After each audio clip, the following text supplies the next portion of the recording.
After Jesus was born in Bethlehem in Judea, during the time of King Herod, Magi from the east came to Jerusalem and asked, "Where is the one who has been born King of the Jews? We saw his star when it rose and have come to worship him." When King Herod heard this, he was disturbed, and all Jerusalem with him. When he had called together all the people, chief priests, teachers of the law, he asked them where the Messiah was to be born. "In Bethlehem in Judea," they replied, "for this is what the prophet has written. But you, Bethlehem, in the land of Judah, are by no means least among the rulers of Judah, for out of you will come a ruler who will shepherd my people Israel." Then Herod called the Magi secretly and found out from them the exact time the star had appeared. He sent them to Bethlehem and said, "Go and search carefully for the child. As soon as you find him, report to me so that I too may go and worship him." After they had heard the king, they went on their way, and the star they had seen when it rose went ahead of them until it stopped over the place where the child was. When they saw the star, they were overjoyed. On coming to the house, they saw the child with his mother Mary, and they bowed down and worshipped him. Then they opened their treasures and presented him with gifts of gold, frankincense, and myrrh. And having been warned in a dream not to go back to Herod, they returned to their country by another route. Thanks be to God.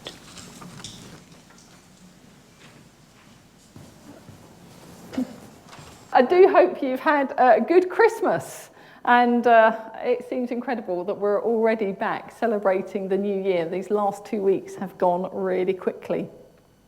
I hope that you got to spend time with loved ones and you were able to celebrate God with us. Thankfully for us, it didn't entail any travelling over Christmas. Perhaps it did for some of you. Anybody do a bit of travelling over Christmas? Oh no, yeah, you did. Excellent. Claire did a bit of travelling too. Any dramas or surprises?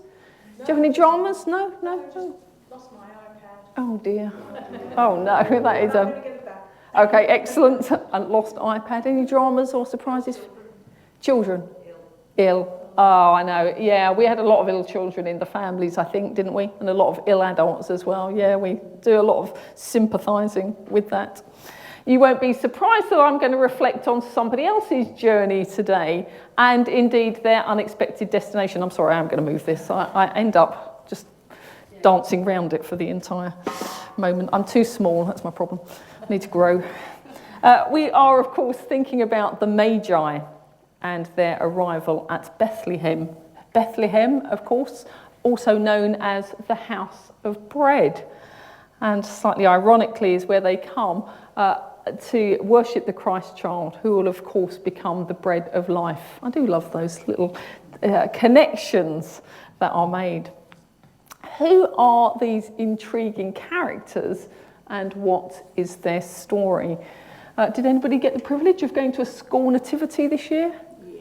They're a joy, aren't they? They're such a joy. I really miss that part of parish ministry life, of going to see all the school nativity plays. I used to love that. They'd either come into church or I'd go to school and see them, and great to see all the children really taking part. And it's always very interesting when the Magi arrive. You never quite know what you're going to get. Whether you're going to get kings or whether you're going to get people dressed up in fine purple robes or whatever, and how many there are going to be. Often it depends on how many children they need to find a part for. So you can get all sorts of a cacophony, really, of small children processing. And they always do love a procession. That always seems to be a highlight in a nativity, is a very long procession of small children. They are bearing their gifts to bring to baby Jesus. Who were these wise men or these kings?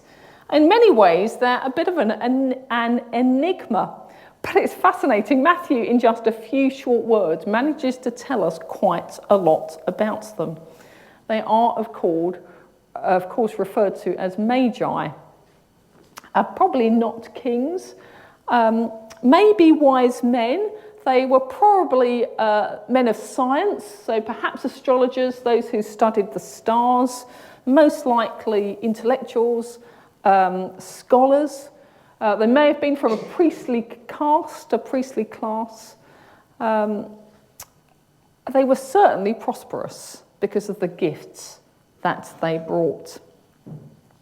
They came from the east. We're not entirely sure where that exactly is, but it's possibly Persia and indeed possibly from Babylon. Well, I think we know something about Babylon.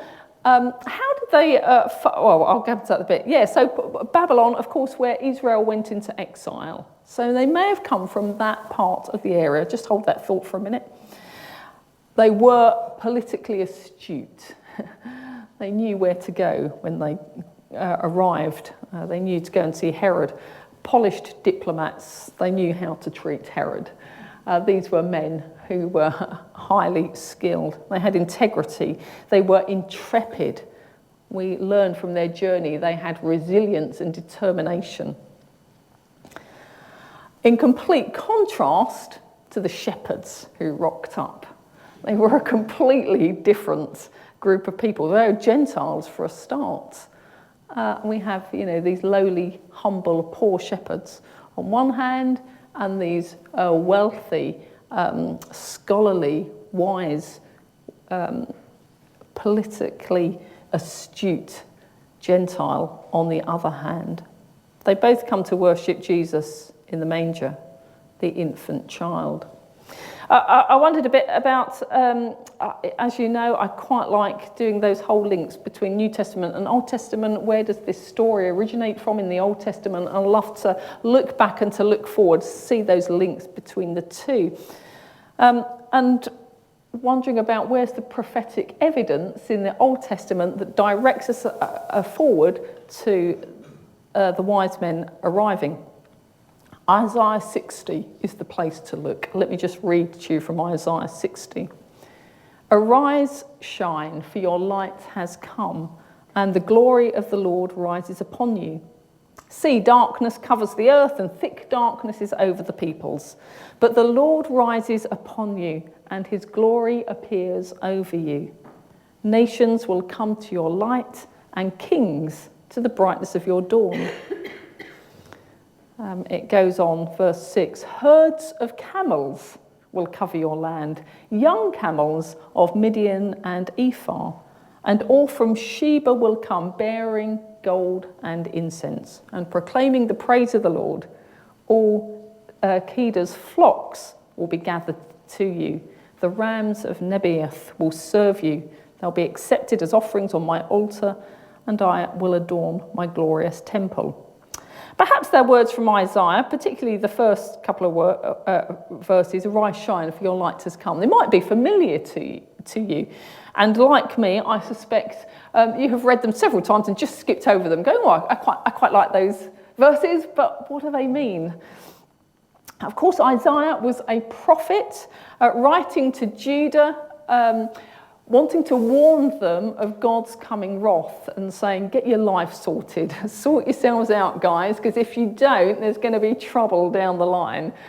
And as we know, they didn't particularly listen, the people of Judah, and Israel is subsequently taken into exile into Babylon. Oh, here we go, Babylon. And this particular prophecy was given as a word of hope.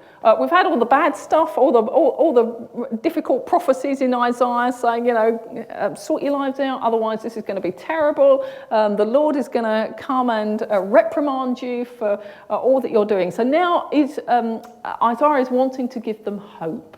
It's all going to be okay. Things are all going to turn out well in the end.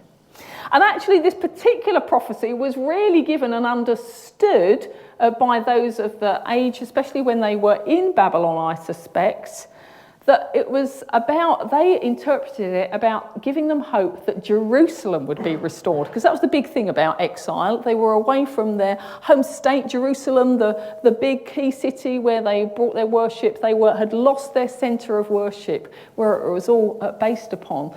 And they interpreted this, that this was God going to restore Jerusalem. But of course, the prophecy is fulfilled in a completely different way, through the birth of a child. Through the birth of a child. Jerusalem wasn't restored as they hoped. And the prophecy we see is fulfilled in Jesus. Jesus, the babe of Bethlehem. It's not Jerusalem, the city, that reveals God's glory or brings his light, reveals his light to the surrounding nations, but it's the child Jesus who turns out to be the light of the world and bringing God's glory, revealing God's glory to those around him. It's not to the city that precious gifts are brought, making it a prosperous place. That's what they would have thought, oh, we're going to be wealthy. It's to a child that precious gifts are brought, the gifts of gold and incense. Again, visitors on camels and shepherds don't visit Jerusalem, the city-state. They visit the baby in a manger. Comes to Jesus. Nations. The nations here means all nations. So both Gentiles, those from foreign nations, they are all drawn to Jesus, not to the state of Jerusalem.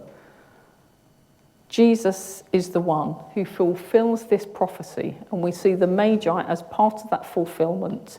Jesus is the one to whom all are drawn and to whom all worship. So maybe after all, the Magi were expected. Maybe that is a part of the story. Now we know, don't we, that the Magi undertook a long and arduous journey. It's neatly summed up in the poem, Journey of the Magi. I don't know if you know it. I don't know it terribly well, but I'm going to read you the first section, which describes the Magi's journey. A cold coming we had of it. Just the worst time of the year for a journey, and such a long journey. The ways deep and the weather sharp, the very dead of winter. And the camels galled, sore-footed, refractory, lying down in the melting snow. There were times we regretted. The summer palaces on slopes, the terraces, the silken girls bringing sherbet. Then the camel men cursing and grumbling, running away, wanting their liquor and women. The night fires going out, the lack of shelters, and the cities hostile and the towns unfriendly, and the villages dirty and charging high prices. A hard time we had of it. At the end, we preferred to travel all night, sleeping in snatches, with the voices singing in our ears, saying that this was all folly. It's a really lovely, evocative poem of what the Magi went through, that arduous long journey with that seed of doubt in their minds. Are we doing the right thing? Who or what are we going to find at the end? It was probably a journey over several months, full of hardship, adversity. It demanded perseverance and determination. If you were going to make that, you were going to have to be really intentional and not give up. This was not a stroll in the park. They had to work together to be collaborative as a team. I bet there were some fallings out on the way. They had to be vigilant to danger and what lay ahead. But they had recognised the significance of the astrological signs, this coming together as they think of planets, and they knew that this was describing the birth of somebody significant, revealing the coming of a king. How did those people, this group, know of that prophecy to expect a coming king? How did they know that? Unless, of course, they were Babylonians. What's the point of that? There was, in the exile in Babylonia, when they were exiled to Babylonia, a certain young man went called Daniel. And Daniel became the chief of all these wise men. He would have known some of these prophecies, and he would have taught, we suspect, the chief priests, the astrologers, the wise men of that time in Babylon, what was to come. And maybe this had been passed down. And these Magi, these wise men, these astrologers, were still waiting for the fulfillment. How incredible that God had revealed that to them. He had nothing to do, really, with Christ and Israel. And they had come. They had felt it worth their while to make this journey. They set out, fixing their gaze upon a star. It's a common theme for Epiphany, isn't it, at the new year, that we're asked to consider what star are we following, who are we following, what are we following? An opportunity perhaps for us to reflect.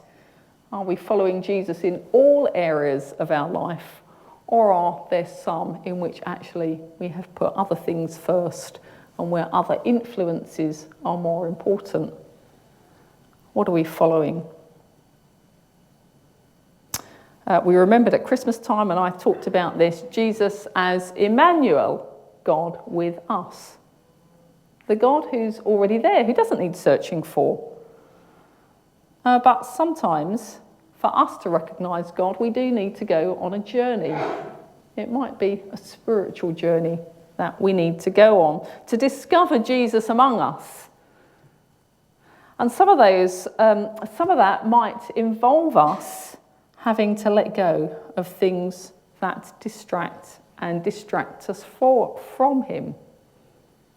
They might involve a long journey and a difficult journey. And indeed, the Magi themselves discovered that they needed redirecting because they ended up in the wrong place. They ended up at Herod's palace. And I was talking to Richard just before the service, and we were sharing a couple of planning stories. We have a shared history, a little bit of work life.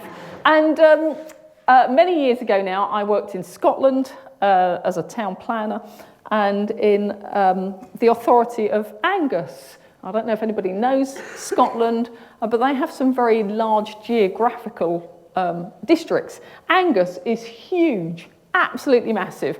Starts off down in Forfar, goes across to another town called Kirriemuir, over to the coast, but then up into the southern Highlands as well. And I arrived having moved from Dunstable, so a built-up area, lovely England, big planning team we had there. I was just one I was a very junior planner. One of a big team, and I was saying to Richard, we used to have, had a caseload of sites you had to go and visit. I used to go and visit, people's houses or, industrial buildings, whatever it is. If you wanted to build something or restore or renovate or, you had to apply for planning permission. So I would go out with my caseload and go and inspect all these houses or whatever it was I was looking at. And I'd go out in Dunstable for an afternoon. I'd think, oh, great, get an afternoon out of the office. I'd go out with my, 12 underneath of my caseload, and I would have a very nice afternoon going around, looking around, and get back, in time for tea. And when I got to Angus on my very first day, you're welcomed in, and to discover there were 3 planning officers in this massive geographical area, and I had a third of the district to myself. I was very privileged, I felt. I had the Southern Highlands to myself. And I was dutifully given my 35 cases or whatever it was, quite significant. It's quite a big caseload for a planning officer.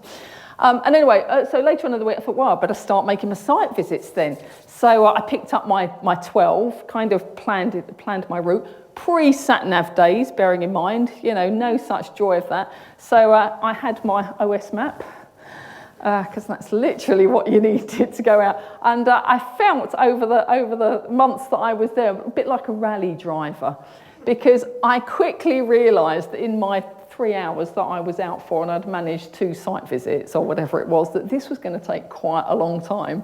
I didn't have time to hang around. So I kind of used to drive with a map there in one hand, looking at one, it's going, I've got to get there. And on this particular occasion, I rocked up somewhere, had no idea where this place was. I mean, you're out in the middle of nowhere in the Scottish Highlands trying to find this isolated house somewhere, and they give you this tiny little map that you're trying to go, I'm not actually quite sure what it is. Anyway, I stopped and asked this chap, who of course was broad Scottish, and all I got was, up to Brie. Sorry? Up to Brie. Okay. Now, I picked up enough Scottish to know that he was saying it's up the hill.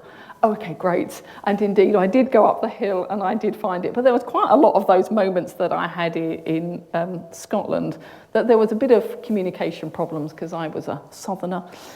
And one chap, this is another aside, came in one day and he was a bit agitated. And I started, thankfully I had a desk between me and him because he was doing all the, you dinna ken. I do know, thank you very much, because that's what he was saying. So we had these moments when I was needing to translate. But like the Magi, they were not quite sure where they were going to, and they had to go to Herod's palace because they thought this is where a king is going to be, obviously. That's where you're going to find a king, is in a palace, not in some stable. And maybe we are like that sometimes ourselves. Maybe, actually, we'd prefer Jesus to be the king in the palace. That's who we want. Maybe we want a Jesus who is king in the palace. Because the palace is where you go, I don't know, where you go for some answers, maybe.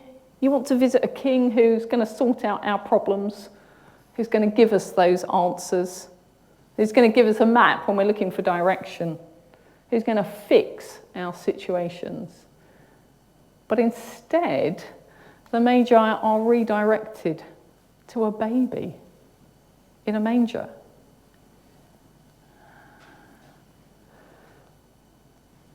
A baby who is vulnerable, weak, and helpless. Maybe we think, I don't know how much time you spent reflecting on that baby this Christmas. What can Jesus do for us as a helpless, weak, and vulnerable baby? What does reflecting on Jesus like that lead us to? How do we relate to this Jesus? This is the Jesus who simply sits with us, waits with us, who walks with us, who is simply there. Sometimes we wonder, do we worship Jesus because of what he can do for us or who he is to us? The Magi worship Jesus simply as the king who was the King of the Jews, the Messiah. Jesus could offer nothing to them, and they offered sacrificial gifts to him. Gold, of course, symbolising royalty, recognising Jesus would be king. Frankincense symbolises deity, that Jesus was divine, the divine God. Myrrh, used to anoint the dead, symbolising both his humanity and what lay ahead. They came and gave to him, really expecting and receiving nothing back. I wonder what gifts we can feel we bring to Jesus. What do we lay down? What do we give to him? Our time? Our attention? Our worship? Our expectations? Are we bringing these as a gift to Jesus? Or are we just going, come on, Jesus, I've got my list. Could you sort it out for me, please? What are we bringing in adoration of him? Do we bring him our talents, our attitudes? What can we offer him of ourselves? And despite this, despite the Magi's unexpected turn of events, not finding the king in the palace, but finding the baby in the manger, they are full of joy and realise this is the fulfilment of the prophecy. This is who they were being led to. This is where the star led them to. And they knelt in adoration, their hearts full of joy. They knew that they had encountered Emmanuel, God with us. God with us. Also, as we conclude, just a few thoughts for the new year as we start afresh in 2025. What are we fixing our gaze on? Not a star that we find in the night sky, but the morning star. That's how Jesus refers to himself in Revelation 22. I, Jesus, am the morning star. Who are we fixing our gaze on? What's distracting us or misdirecting us? Are we somehow going to the palace instead of to the manger? Where are we being pulled towards? What are we putting in Jesus' place? Whereas somehow our ideas of who Jesus is got slightly mixed up. We see him as the king in the palace. We're not so keen on him as the baby in the manger. Who are we worshipping? And why are we worshipping? Jesus simply invites us to be with him as morning star, the one on whom we fix our gaze, the one who reveals God's glory, who is the light of the world. Let's pray. Lord, we thank you that you journey with us on our own journeys in life. Father, whatever that journey looks like, it can often be hard and arduous and more difficult than we were anticipating. And Lord, we pray that as we are on that journey, that you would point out to us and show us yourself, that we might not miss you on the way, that we might spot those moments of joy and wonder, that we might know you with us, accompanying us, waiting with us, walking with us. So, Lord, at the start of this new year, we lay down ourselves to you again, full of joy, as we adore you, Emmanuel, God with us. Amen.